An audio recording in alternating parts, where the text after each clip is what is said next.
Today I'm going to be reading from the People's Daily's Friday Spice from Friday, July 11th of 2025. That was a month after June 11th of 2025 when we at 1 Million Thriving Artists, a creative collaborative community, held Kenya's first Creative Collab Convention, Liminal, at the 254 Beer District in Westlands and near Nairobi, Kenya.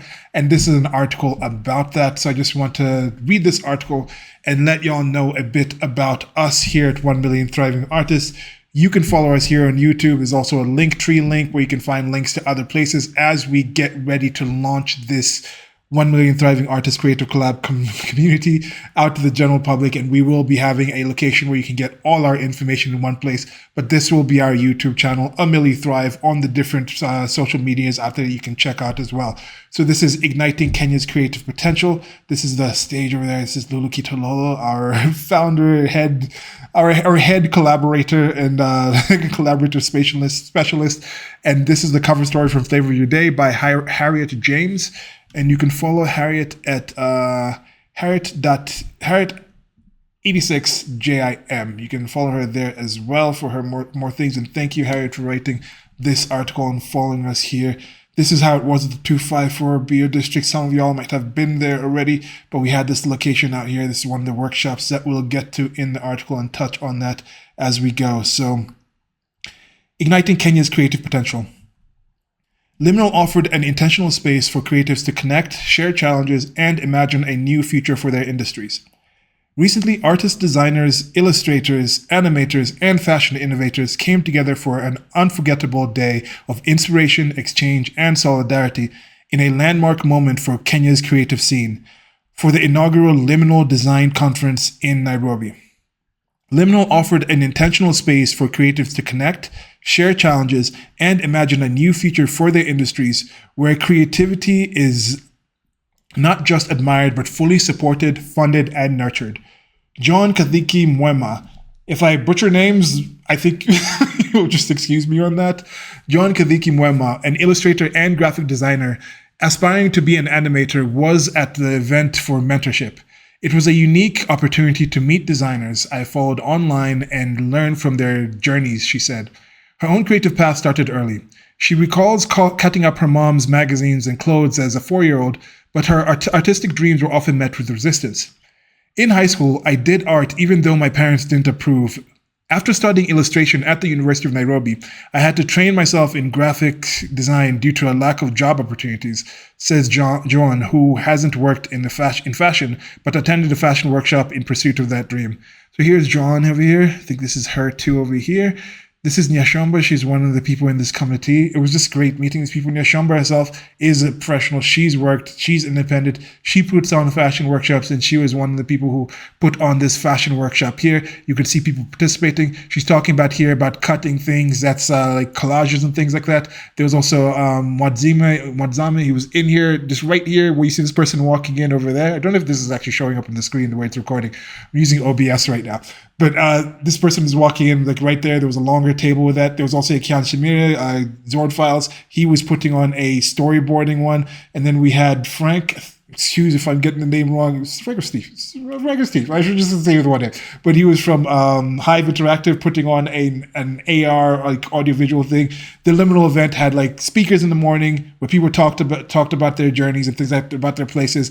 And then they had a place where people were talking together, and the questions from the community, from the creatives that were there, back and forth. And we had a lunch that was given by the 254 Beer District. Thank y'all very much. 254 has opened their doors up to us for this. They said, host another one here. We definitely will take them up on that. We'll let y'all know how often we'll be putting them on, but 254 will be one of the locations, at least one of the locations for a Liminal type event. And then after the lunch break, we went into the workshops. There's some portfolio reviews and just time for people to just meet and talk to each other. That's kind of what it morphed into from what we had planned together. But some of the things that we wanted to do included, I remember coming up and thinking, is that really enough? Do we need to add more things? But we left a lot on the table that we will host in future events separate from the Liminal event. But it was something that we just worked and collaborated with the creative community that was there. That was an excellent thing. But this whole aspect here that John was talking about, I think this is something a lot of people can relate to. Pretty much everyone used to do some sort of artistic, creative thing as kids. And then we get older and some things happen for various reasons. We stop doing that. there's still a chance for many of y'all out there who, if you really thought about it, you could find time to just do some sketching, or you have some old magazine, there's some newspapers, you can do something like that. You can find some time to get that creative aspect of you still in there. And then with people like John, I think with this creative collaborative community, we want to create a place where creatives like her, younger people like her, can come and see and talk to other creatives, see the opportunities and possibilities there.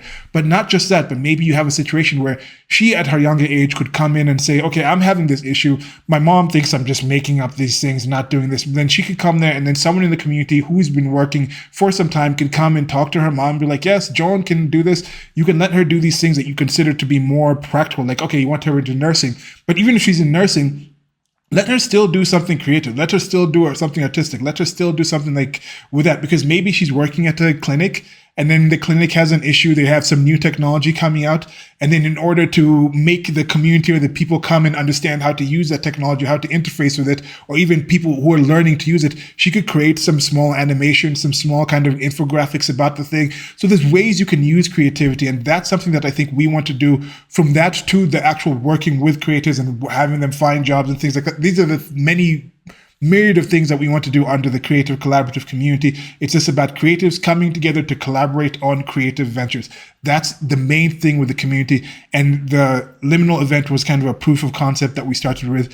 And yeah, I think a lot of us can kind of relate to this whole story. Even for me, sometimes it's still, even in the older age, you still wonder, like, can you still achieve this? Forget you and just your parents saying it, your friends saying it, even you personally yourself. We have the questions and the doubting of, can we really do this? And just from my process of meeting the people we put on this Liminal event with and reaching out more to the creative community and seeing many fantastic creatives doing things that I thought I was not able to do or couldn't possibly do, or finding ideas or potential to do things with them. I'm just really looking forward to the future and what else we can do with this.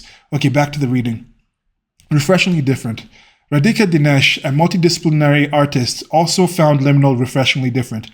She says, most design events are business focused, not about the actual designers. This was the only I've seen that centered the creatives themselves. She comes from a family of artists. Her father is a fine artist, and won her first competition in nursery school.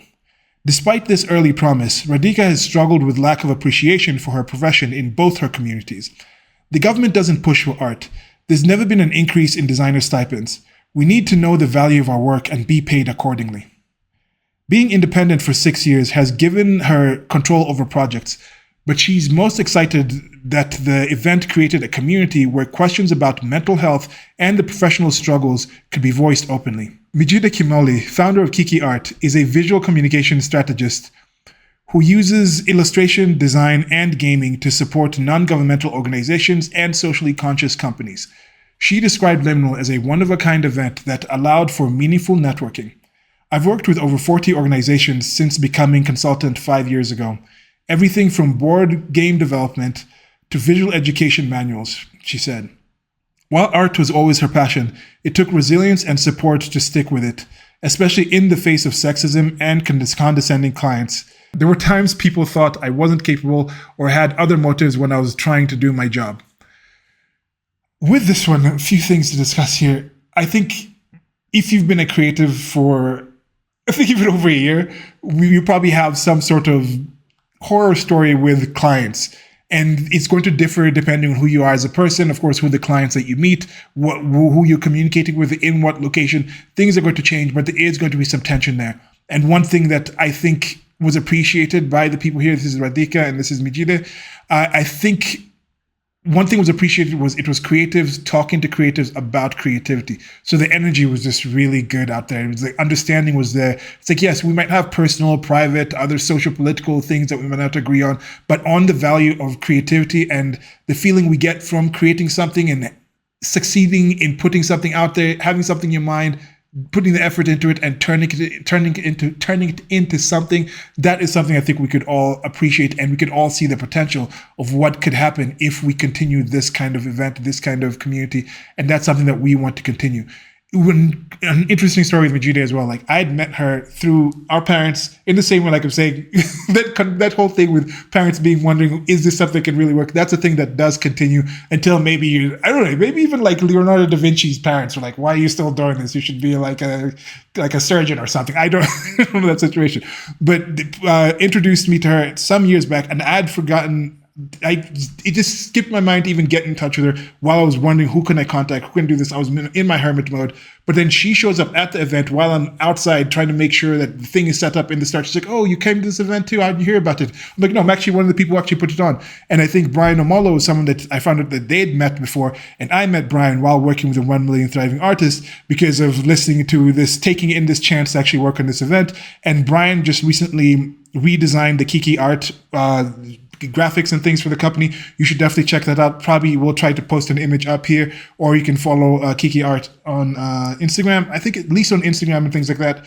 Or you can follow the Amelie Thrive page. We already have the Kiki Art thing when he put it up there, when Brian redesigned that. So this is some of the opportunities that are happening. Yes, they knew each other outside, but these are things happening outside of that.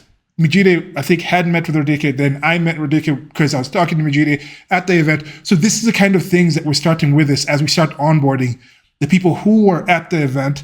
Then we'll have that base of 100 or something people. And then from there, we'll open it up to the greater community and we'll start setting up projects. We'll start setting up things where we can talk to things.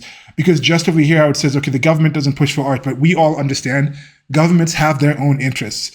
Getting to the point where they feel like there's actually money to be spent on the arts is going to be a tough thing to expect, not just from the Kenyan government, but just in general.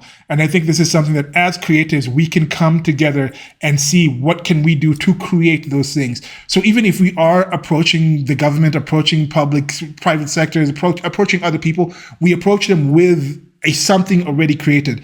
You know, in the situation where we have a comp already and say, this is what we want to do, this is what we're imagining to do. Because as creators, maybe we have a vision in our head, but we still need to put something out in a point where we can convince other people enough to invest time into it who are not as creatively inclined as some of us are.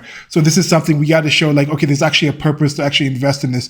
And even though I think like the arts and the creativity say something about the health of a culture, when somebody is to a point where they have some extra time and they decide we can do something artistic and create something to expression for the sake of it, when you have that fine arts aspect, I think that's the purest form of creativity. But even just a simple thing like, how does different communities go about creating means to hold water? You know, some people create pots, some people create like irrigation, some people make sure they have like certain plants or certain places, or they build close enough to the water. There's many ways to create, ways to achieve the basics of life. And then what does it come to that's value added things? Like once you have those basics done, what is the difference between just a simple cup to hold water versus a cup with your branding, versus a cup that's shaped in a different way, with a handle in a different way, versus a cup that's like twisted in a different way that holds wine in a different way? Why don't you just use a cup? So there's all these kind of creative things. Like in some cases, you have to make the proposal of, if I'm going to do this and I want somebody else to invest in me or to give me the money or to give me the interest or to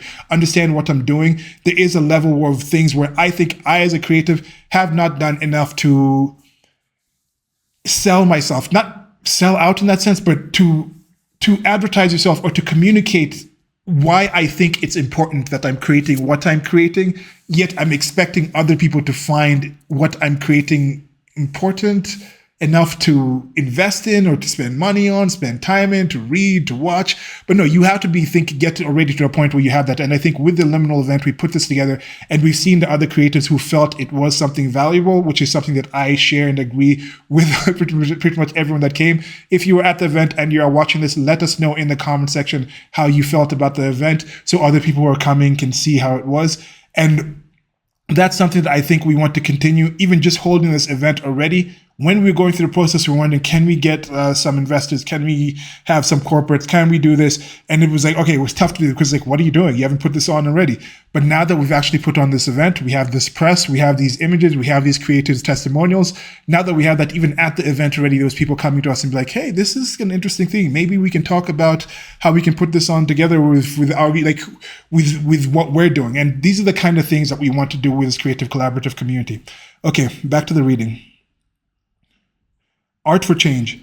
Majida and Radhika have worked together on impact projects in Kilifi, helping children in rural communities explore art as a tool for change. Pricing remains a major challenge. People still want to pay less or offer exposure in place of payment, says Majida, adding that artificial intelligence is another topic of concern. There's a misconception that AI will replace creators, but people are starting to recognize the difference between AI-generated work and the human touch. Once the hype dies down, people will crave the authenticity again, she says. For Sharon Jarop, a sustainable fashion designer and model, the event was an opportunity to be in a room full of fellow creatives, navigating the highs and lows of the industry. One of the challenges that she faces as a creative is that many people still don't understand sustainable fashion. They think upcycled products aren't worth the price because they're not new, she says. She adds that mental health is another unspoken struggle for many designers, especially during quiet seasons. Future events should include mental health talks and how to move forward when you feel stuck. Most people here look accomplished, but many of us need guidance on how to get funding and new opportunities, she says. Artist, illustrator, and Studio Njano founder Lulu Kitololo was a visionary behind Liminal. After 21 years in the creative industry, she knew that solidarity, mentorship, and visibility were needed. When I was young, I didn't see creatives make good living or being appreciated for their work. It's been my mission to change that, she shares, adding that the idea for Liminal had been floating around for years. But 3.5 months before the event, Lulu decided it was time. She pulled together like-minded creatives and the planning began. There's a lot of work in our field that's undervalued, whether it's products or services. Imported goods challenge our pricing, and local consumers still idolize foreign brands over Kenyan ones, she said. This is Lulu over here. I think we had, Sharon Jarop was over here. And this is what we're saying with this community as we onboard these people. Maybe Sharon will be somebody who hosts one focused on sustainable fashion. Maybe we'll have a sustainable fashion thing where we're focusing on that with a runway set up and people can come and see and understand the process of it. And then that can be, or maybe she can head a mental health kind of monthly sort of meeting type of thing that we have within the community that's just held on maybe digitally through like a Zoom meeting or something like that, where it doesn't necessarily have to be a physical thing. We're looking at different opportunities of what else we can do as a creative collaborative community that besides the convention where we're on site and things like that. There's going to be digital components for the convention. Maybe the convention can be a multi-day thing where you have like the people kind of get to meet each other on the week that heads to the thing. Then you show up at the event. Then after the event, you have like maybe a week later, some kind of like digital meetup thing. So we're thinking of different ways to just get people together and work on some of these things and talk about some of these things. Because as Lulu Kitololo said here, she decided it was time to do this. Let's not just wait for the government. Let's not just wait for other people to do these things. And that's one thing I think I can challenge y'all out there. There might be some of y'all who have done pretty much everything that you can possibly think you had possibly do. I'm not in that place, and I'm trying my little bit day by day to just do more and more and invest more in myself, value what I'm doing enough to be like, I'm going to share this. Even if it's just something where it's like you share it to one more location, you sign up to one more site, you talk to one more person about what you're doing, you reach out and say, okay, I can need help on this. Maybe I can invest in this. I can learn this one more thing to do something. Because there's something that I've been living abroad, coming back to Kenya, going to other places. One of the things that kind of bugged me about some Kenyans is they'll say, Hini Kenya. Something happens and they're like, oh, Hini Kenya. And they just kind of accept that this is life. This is the way things are. And I don't think that's a good mentality to have, because no, we can do so much more. And this is something that I was also in a way where I was stuck in this myself. I was kind of thinking like, okay, I don't really know that many creatives here. I'm not seeing people valuing creativity as much as it has been in other places that I've seen. The kind of tunnel vision that I had focused on certain things was ignoring things that were going on. And then accepting Lulu's invitation to take part of this Liminal event, which now I'm also putting an invitation out to y'all out there who are watching this, who attended the Liminal event to join us in the 1 Million Thriving Artists community and see what can happen. But by accepting that, I end up tapping into this greater community of creatives here in Nairobi, here in the general East Africa area. If you're further in Africa, it also just made me realize that how little I've done with the creatives I've already met throughout my life. So looking, okay, what can we do onboarding these people up? I'm at the process of relaunching my own Carbon 33 company with this energy that I had from these things. I think all the other people who were in this initial group are also just focused and energized by this sort of thing that we're working on here. So this is something that I'm asking y'all out there. Have y'all done as much as you possibly can with your resources, with your ability? Have you limited yourself to the point where you're thinking, no, this can't happen in Kenya, but we put on this event, just coming together and doing it. Now we're going to do so much more. I was thinking, I can't do this stop motion thing. I can't create this thing. I've met people who are successfully doing the stop motion. I've met people who are successfully doing workshops. I've met people who are successfully doing all these other things that I at one time could have thought that, I'm not able to do this. So what are you able to do by yourself? Let alone what are you able to do when you meet other creators who are willing to share that creative energy with you and collaborate with you on creating other things? And what effect can that have on the greater community, or not just yourself, but the greater community at large? Okay, last section here. Technology as an enabler. While some creators fear AI, Lulu sees it as a tool. My value is my thinking process, and that can't be replicated. She called for governments to include art and design and curricula, not as extracurricular activities, but as core to innovation. In places like Germany, design thinking is formalized. Imagine what we could do with that here.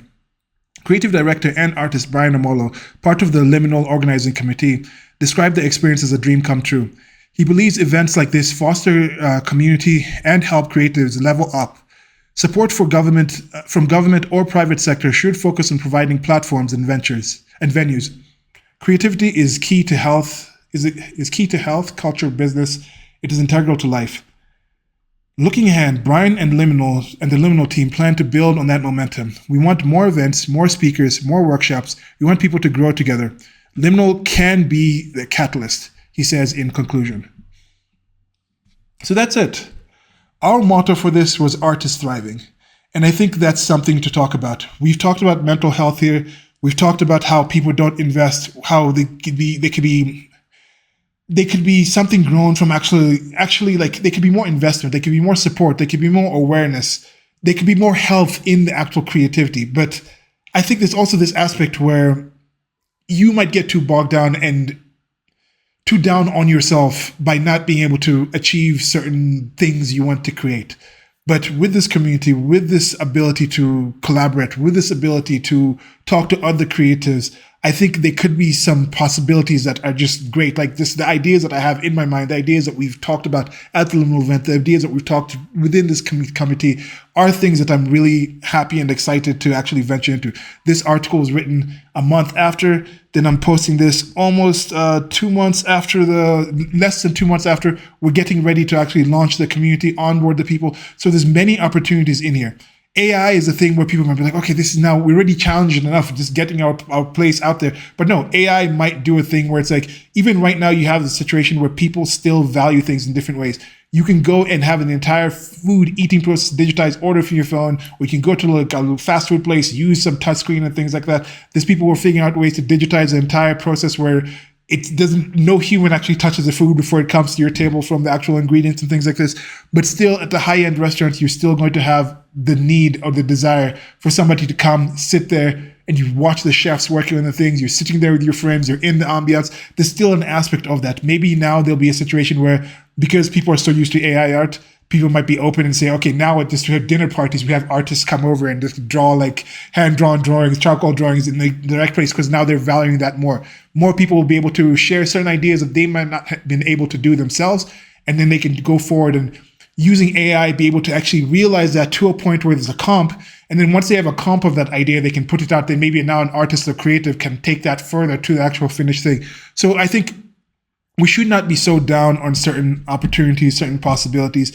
Don't knock yourself down before you've even actually tried to take on these obstacles that you're seeing there. Don't fall over and be defeated by imaginary obstacles that you don't have to climb over these things yourselves. You don't have to figure out AI yourselves. You don't have to figure out how to better talk to clients yourselves. There's other creatives over there who've had those same challenges and overcome them that are willing to talk to you about them. There's other people who are willing to give you a helping hand, give you a boost from it. There's other people who are willing to push down those walls together with you by being there. There's other people who are able to like, okay, this is AI. You're seeing it in this way because you've looked at only from this kind of vision. Like I only looked at one sort of way. The community was not supporting this. The structure was not supporting this.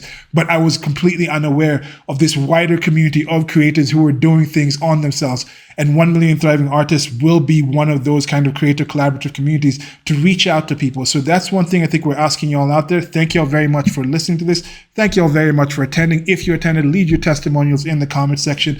If this is something you're seeing after future Liminal events, maybe some of y'all who are watching this right now are somebody who came on and then joined it, or maybe you'll watch this right now, you'll join 1 Million Thriving Artists community, and then the next time we have a Liminal event, you'd have actually taken part of it, and you'll be the one recording the audio for the actual articles written about that. Maybe you will be the ones who are part of this thing that I think we launched in this. It's just the start of something great that I think we want to share with the rest of the creative community, and not just the artists, but anybody who's involved in any form of creation, where you take something that exists out there and put some of your energy and ideas and thoughts into it to transform it into something else that you want to communicate or reach out to or express something in a way. I think that creative process is something that I think we all inherently value and we all inherently benefit from.